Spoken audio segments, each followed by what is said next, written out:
Hello student, तो आज हम स्टार्ट करने वाले हैं क्लास 12 मैथ चैप्टर 5 सातत्य तथा अवकलनीयता। इंग्लिश में दिया है इसका कॉन्टिन्यूटी एंड डिफरेंटिबिलिटी। कॉन्टिन्यूटी यानी कि कंटिन्यू यानी कि होता है लगातार, एंड डिफरेंटिबिलिटी का मतलब होता है अवकलनीयता। अवकलन का मतलब होता है तोड़ना। तो कंटिन्यूटी हमारा इस चैप्टर में 5.1 तक सवाल दिया है और अवकलन हमारा 5.2 से स्टार्ट है और ये 5.7 तक और 5.8 तक ये उसके बाद अवकलन ही अवकलन है। तो हम सातत्य कंटिन्यूटी हम देखते हैं। चलिए समझते हैं कॉन्सेप्ट को। हम सातत्य यानी कि हमारा सातत्य यानी कि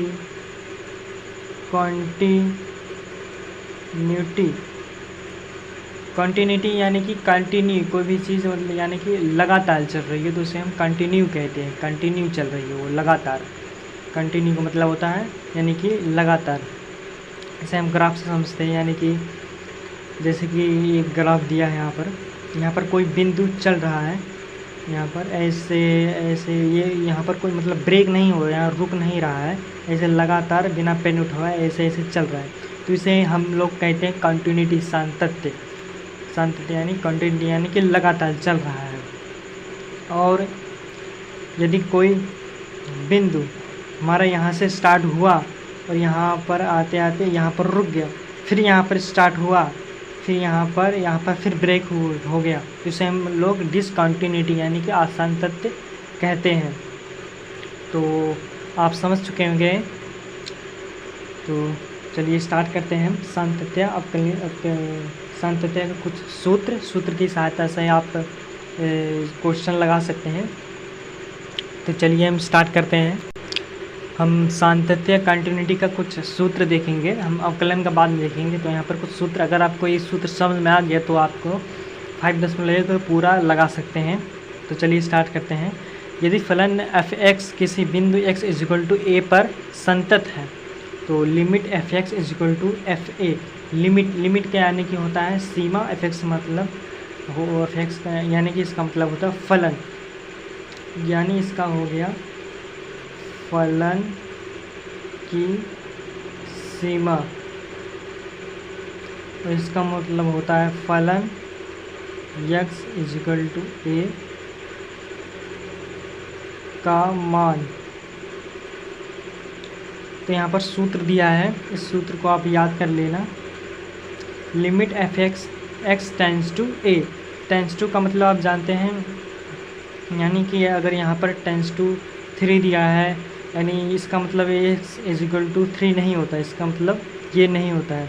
x टेंड्स टू 3 का मतलब 3 के ही पास, मतलब नज़दीक ही है। जैसे कि यहाँ पर कोई दिया है जैसे 1 2 3, तो x टेंड्स टू 3 का मतलब यहाँ पर पास में ही, यानी कि 2.999 मतलब कि इतना ही होता है टेंड्स टू का मतलब। ये आप सूत्र याद कर लेना। Limit f(x) tend to a। आगे यहाँ पर LHL के लिए दिया है। LHL = limit f(x) tend to a minus के लिए हम लिमिट f ब्रैकेट में a minus h tend to 0। इसी प्रकार RHL के लिए limit f(x) tend to a plus = limit f a plus h tend to 0। इस सूत्र को आप याद कर लेना। हम जब सवाल लगाएंगे तो सब समझ में आ जाएगा। तो चलिए हम सवाल लगाते हैं। सवाल लगाने पर हम सब समझ में आ जाएगा कहाँ पर कैसा सूत्र लगाना है। तो चलिए हम स्टार्ट करते हैं। तो चलिए हम उदाहरण 1 के सवाल दिया है, उदाहरण से हम समझते हैं। दिया है क्वेश्चन x = 1 पर फलन f(x) = 2x + 3 के सातत्य की जांच कीजिए। तो चलिए हम इसको हल करते हैं। दिया है x = 1 पर फलन, हम सबसे पहले इसे लिखेंगे। इसके बाद फलन हमारा दिया है f(x) = 2x + 3 हमें दे रहा है x इज इक्वल टू 1 पर फलन पर हमें सांतत्य की जांच करने को कह रहा है। तो फलन हमारा दिया है f(x) 2x + 3। तो यहाँ पर f(x) का मान हमारा 1 है, यहाँ पर 1 रखेंगे इज इक्वल टू 2। अब x का मान 1 है तो यहाँ पर 1 रखेंगे प्लस 3। उसके बाद 2 करने 2 + 3 आ गया 5 हमारा फलन हमारा आ गया 5। अब यहाँ पर हम लिखते हैं फलन की सीमा। तो हम सूत्र लगाते हैं लिमिट f(x), सीमा के लिए हम सूत्र लगाएंगे x टेंड टू a। तो हम लिखेंगे लिमिट, यहाँ पर f(x) यानी कि फलन यहाँ पर कहाँ दिया है, यहाँ पर फलन f(x) 2x + 3 दिया है। तो यहाँ पर लिखेंगे 2x + 3 x tend to a का मतलब हम यहाँ पर ये 1 लिखेंगे, x टेंड टू a, यहाँ पर 1। तो चलिए हम रख देते हैं x का मान a। 2 इक्वल टू नहीं गुणे 1 + 3, 2 करने 2 + 3, 2 + 3 हमारा आ गया 5। अतः हमारा फलन का मान भी 5 आया है और लिमिट का मान भी 5 आया है। तो हम लिखते हैं चूंकि limit f(x) x tend to a is equal to फलन हमारा बराबर आया है। अतः x is equal to a पर दिया हुआ फलन संतत है, इसी प्रकार हम लिखेंगे। तो उसी प्रकार आप लगाना सवाल देखिए।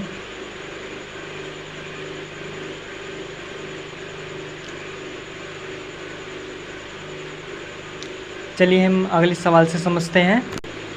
तो हम दूसरा क्वेश्चन को हल कर रहे हैं, उदाहरण 2। चलिए स्टार्ट करते हैं हम। दिया है जांचिए कि क्या फलन f(x) is equal to x² x is equal to 0 पर संतत है। तो यहाँ पर 0 पर संतत करना है। तो यह x इज इक्वल टू 0 पर फलन हम लिखेंगे ऐसे। फिर दिया है हमारा फलन f(x) is equal to x², इसी प्रकार हम लिखेंगे। तो यहाँ पर x का मान 0 है, x यहाँ पर x के स्थान पर 0 रखेंगे, यहाँ पर स्क्वायर है तो स्क्वायर। अब 0 को स्क्वायर तो स्क्वायर होगा, कितना भी स्क्वायर कर लीजिए। तो यहाँ पर फलन 0 आ गया। अब हम लिमिट निकालते हैं, लिखेंगे यहाँ पर फलन की सीमा, लगाएंगे सूत्र limit f(x) x tend to a यहाँ पर x इक्वल टू 0 है फलन, तो यहाँ पर हम 0 लिखेंगे। अब लिखते हैं लिमिट, अब f(x) हमारा क्या दिया है, यहाँ पर f(x) x² दिया है, तो हम f(x) x² लिखेंगे x टेंड टू 0, यहाँ पर 0 का मान रखेंगे, x के स्थान पर हम 0 रखेंगे का होल स्क्वायर। अब 0 स्क्वायर 0 ही होगा हमारा। अतः यहाँ पर लिमिट का मान भी 0 आया है और फलन का मान 0 आया है, तो ये इसलिए ये दोनों बराबर हैं, अतः हमारा फलन संतत है। तो हम लिखेंगे चूंकि limit f(x) x tend to 0 is equal to फलन हमारा बराबर है। अतः x इज इक्वल टू 0 पर फलन संतत है। इसी प्रकार हम लगाएंगे।